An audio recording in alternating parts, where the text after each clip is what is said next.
کہتے ہیں کہ ایک طوطا اور طوطی کا گزر ایک ویرانے سے ہوا۔ ویرانی دیکھ کر طوطی نے طوطے سے پوچھا، کس قدر ویران گاؤں ہے؟ طوطے نے کہا، لگتا ہے یہاں کسی الو کا گزر ہوا ہے۔ جس وقت طوطا طوطی باتیں کر رہے تھے، عین اس وقت ایک الو بھی وہاں سے گزر رہا تھا۔ اس نے طوطے کی بات سنی اور رک کر ان سے مخاطب ہوا اور بولا کہ تم لوگ اس گاؤں میں مسافر لگتے ہو، آج رات تم لوگ میرے مہمان بن جاؤ، میرے ساتھ کھانا کھاؤ۔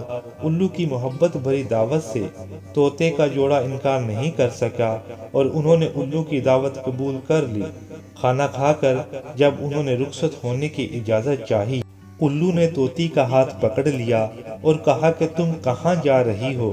طوطی پریشان ہو کر بولی کہ یہ کوئی پوچھنے کی بات ہے، میں اپنے خاوند کے ساتھ واپس جا رہی ہوں۔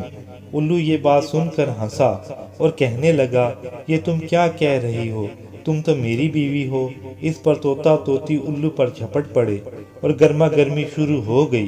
دونوں میں جب بحث و تکرار زیادہ بڑھی تو الو نے طوطے کے سامنے ایک تجویز پیش کی۔ کہا، ایسا کرتے ہیں، ہم تینوں عدالت چلتے ہیں اور اپنا مقدمہ قاضی کے سامنے پیش کرتے ہیں، قاضی جو فیصلہ کرے ہمیں قبول ہوگا۔ الو کی تجویز پر طوطا اور طوطی مان گئے اور تینوں قاضی کی عدالت میں پیش ہوئے۔ قاضی نے دلائل کی روشنی میں الو کے حق میں فیصلہ دے کر عدالت برخاست کر دی۔ طوطا اس بے انصافی پر روتا ہوا چل دیا تو الو نے اسے آواز دی اور کہا کہ بھائی اکیلے کہاں جا رہے ہو؟ اپنی بیوی کو بھی ساتھ لیتے جاؤ۔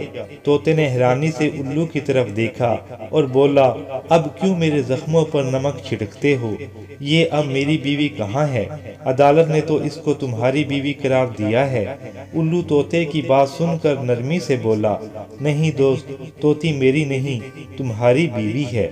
میں تمہیں صرف یہ بتانا چاہتا تھا کہ بستیاں الو ویران نہیں کرتے، بستیاں تب ویران ہوتی ہیں جب ان سے انصاف اٹھ جاتا ہے۔ گھریلو زندگی ہو یا معاشی، بغیر انصاف کے ویران ہو جاتی ہے۔